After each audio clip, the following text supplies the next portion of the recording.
Nous venons de la part du Seigneur vous porter cette excellente nouvelle que le peuple de Dieu attend en retenant son souffle. Nous sommes en marche pour la résurrection proche et en vue de cette gloire qui va éclater de la mort de Jésus-Christ de Nazareth à la croix.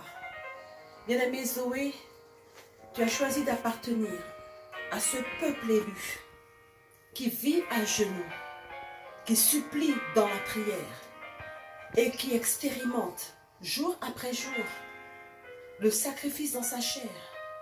À Zoé, nous avons opté et épousé la prière, la parole de Dieu et le sacrifice. Et sur les marches de cette échelle quotidiennement, nous désirons toucher à la gloire et goûter à la béatitude finale. Bien-aimé, ce soir, je voudrais t'entraîner dans un temps qui te rendra davantage proche et davantage assuré que Jésus n'est pas mort vainement. Colossiens 2, le verset 14, dit qu'à la croix, il a déchiré, il a détruit toutes les ordonnances qui te condamnaient et qui me condamnaient. Et ce soir, je voudrais que tu t'accroches à une parole, que la Bible dit certaine. Elle est inscrite en 2 Timothée 2, le verset 11. Et elle déclare ceci. Cette parole est certaine. Si nous mourrons avec lui, alors avec lui, nous vivrons. Bien-aimés, n'est-ce pas là une espérance et une parole pour t'aider à vivre ces jours dans la plus grande attitude de recueillement, dans la plus grande posture de communion avec Jésus. Je voudrais t'inviter ce soir, au regard de l'épaisseur des ténèbres dans lesquelles nous sommes plongés, je voudrais t'inviter à t'accrocher à la main de Dieu, celle que nous avons expérimentée hier, celle qui, selon le psaume 118, le verset 16, plane au-dessus de nos têtes et nous apporte la part d'onction, la part de dynamite, la part de dunamis nécessaire pour accéder au royaume céleste. Dans cette expérience de semaine sainte, tu vas passer par beaucoup d'étapes. Bien-aimé, tu vas vivre un cheminement extraordinaire. Le Seigneur te donne son esprit. Comme il a dit, sans moi, vous ne pourrez rien. Le Seigneur te donne sa parole. Il a dit, l'homme ne vivra pas seulement de pain, mais de toute parole sortie de la bouche de Dieu. Le Seigneur te donne sa présence continue. Dans cette relation avec lui, dans la prière permanente, quotidienne, sur ce chemin désertique, bien-aimé, sois certain qu'au bout de cette gloire, de cette croix, t'attend une gloire. Amen. Que le Seigneur ouvre son ciel, qu'il libère et qu'il relâche la milice et l'armée mobilisées pour accompagner les fidèles chrétiens qui peinent. La France peine. Le monde entier souffre. Ce carême 2020 est un carême exceptionnel, mais c'est le carême de ton dépouillement et c'est le carême de ton élévation. Amen. Que la gloire de Dieu maintenant bouillonne en toi. Que le désir du ciel se fasse plus grand en toi. Alléluia. Que l'œuvre de la croix épouse chaque portion de ton territoire et de ta chair. Que ce qui en toi est encore tourné vers l'excitation, l'agitation, est encore tourné vers le doute, l'incrédulité, la résistance, se soumette à la gloire du nom de Jésus. Alléluia. La Bible dit, invoque-moi au jour de la détresse et je te répondrai. C'est toi que nous invoquons, Seigneur. Alléluia. Alléluia. Bien-aimés dans le Seigneur, fils et fils Zoé, nous rentrons aujourd'hui, lundi saint, dans notre cheminement de semaine sainte. pour aboutir à cette fête de Pâques, où le Seigneur m'a mis à cœur de mettre ce cheminement avec un point de mire, qui sont les blessures de Jésus-Christ de Nazareth. Comment expérimenter la puissance cachée dans les blessures de Jésus-Christ de Nazareth à la croix.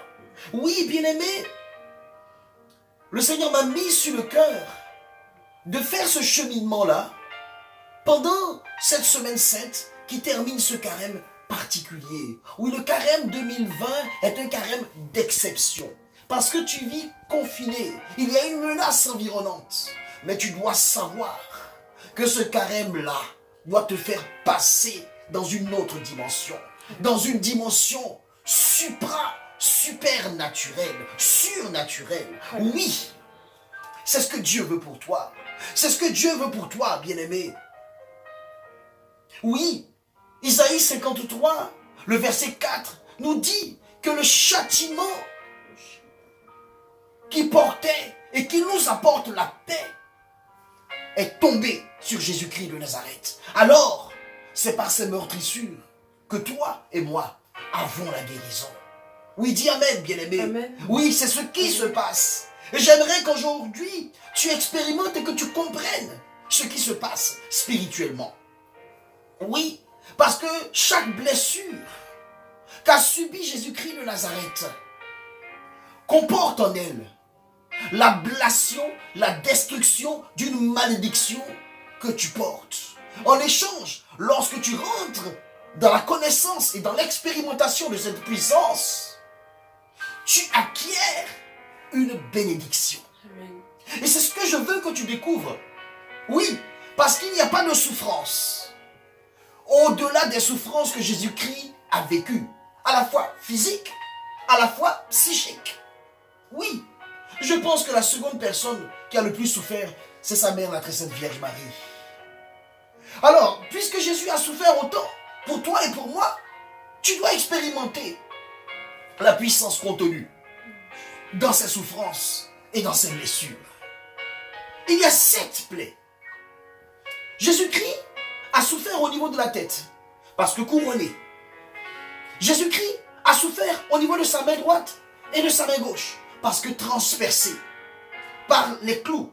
Jésus-Christ a souffert par ses pieds, parce que transpercé, le pied droit, le pied gauche. Il a souffert d'une plaie du côté. Même après sa mort, il a souffert de cette plaie-là. Et il a souffert des multiples plaies infligées par la flagellation. Voici donc cité les 7 plaies que je veux que tu expérimentes.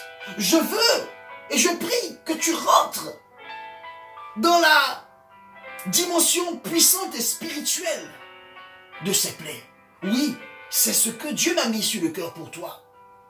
Aujourd'hui, lundi saint, nous allons nous fonder sur Matthieu 27, le verset 29, qui dit: ils lui tressèrent une couronne d'épines, ils la lui mirent sur la tête et ils lui donnèrent un roseau dans la main droite. Alors ils s'agenouillèrent et se moquant de lui, ils lui dirent: voici le roi des Juifs. Oui, je veux que tu te fondes aujourd'hui sur ce verset fondateur qui te montre que Jésus-Christ a été couronné d'épines. Ce n'est pas une vue de l'esprit, c'est une réalité. Et lorsqu'il a été couronné d'épines, quelque chose s'est passé pour toi et pour moi. Le fruit de ce couronnement d'épines, c'est la délivrance de la tête. Oui, la délivrance de la tête. Oui, il faut que tu comprennes qu'à travers cette souffrance de Jésus-Christ de Nazareth, à travers son sang qui a coulé, de chacune de ces plaies infligées par la couronne d'épines, il y a une puissance pour toi et pour moi. Amen. Oui, j'aimerais que tu comprennes que ce transfert de la couronne d'opprobre, de la couronne de malédiction, s'opère par le nom de Jésus-Christ de Nazareth lorsque tu te mets à genoux, comme ces soldats, non pas pour te moquer de Jésus, mais pour implorer la puissance de ce sang-là qui a coulé de chacune de ses plaies, particulièrement ces plaies céphaliques infligées par la couronne d'épines.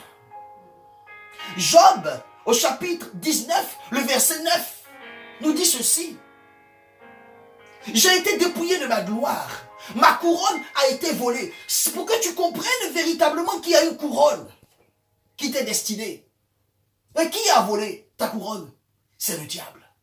Le diable est voleur depuis le début. Et il a volé cette couronne-là.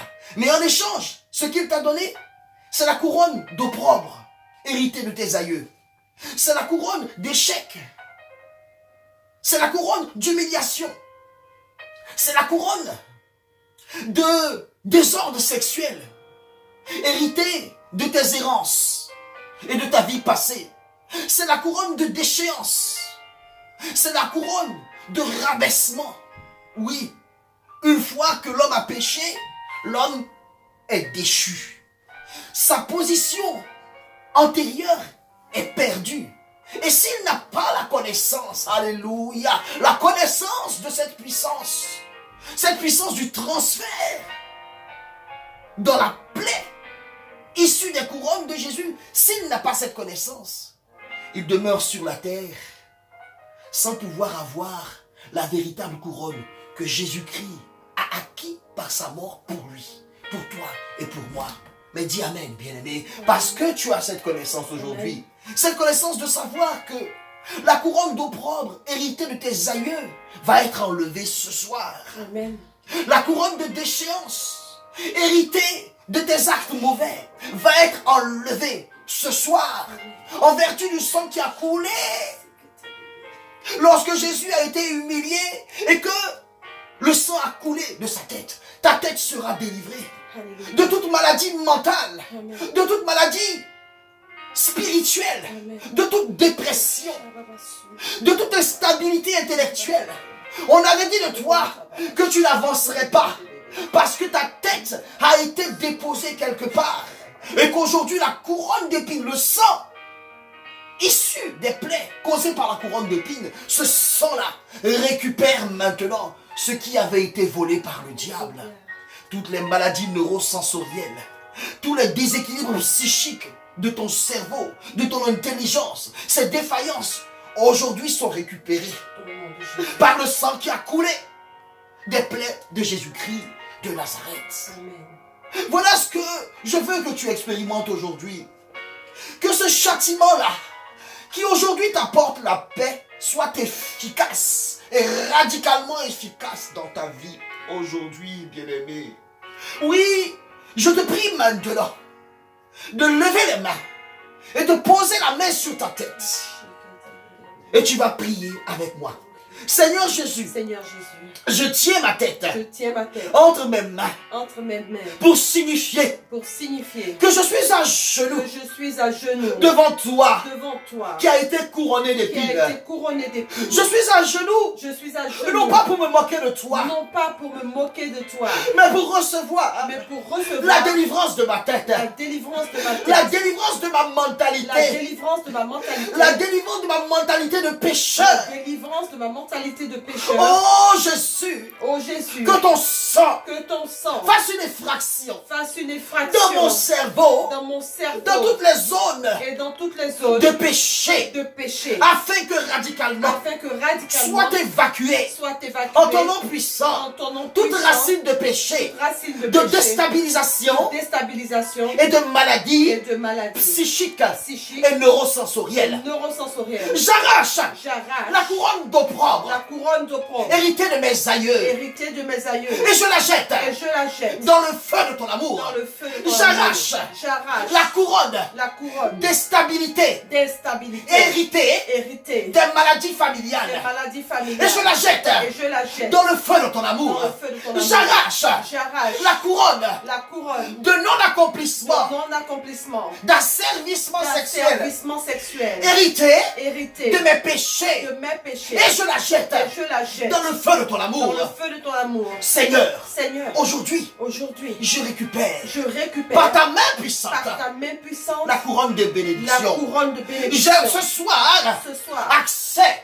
j'ai accès, J'ai ce soir accès accès à la pleine bénédiction. à la pleine bénédiction. Et en ton nom, Et en ton je nom, repositionne je repositionne ma couronne de fils fils et de filles de et Dieu. de filles de Dieu. Je déclare Je que déclare ma tête que ma tête est stabilisée. est stabilisée. Mon cerveau Mon cerveau est stabilisé. est stabilisé. Mon intelligence Mon est intelligence stabilisée est stabilisée par le sang par le sang qui a coulé qui a coulé de chacune des plaies de chacune des plaies infligées infligées à la tête à ta tête de Jésus-Christ de Jésus-Christ de Nazareth. de Nazareth. Amen. Acclame ton Amen. Dieu. Acclame ton Dieu car il est merveilleux. Alléluia. Alléluia. Alléluia. Que Dieu te bénisse, mon enfant. Amen.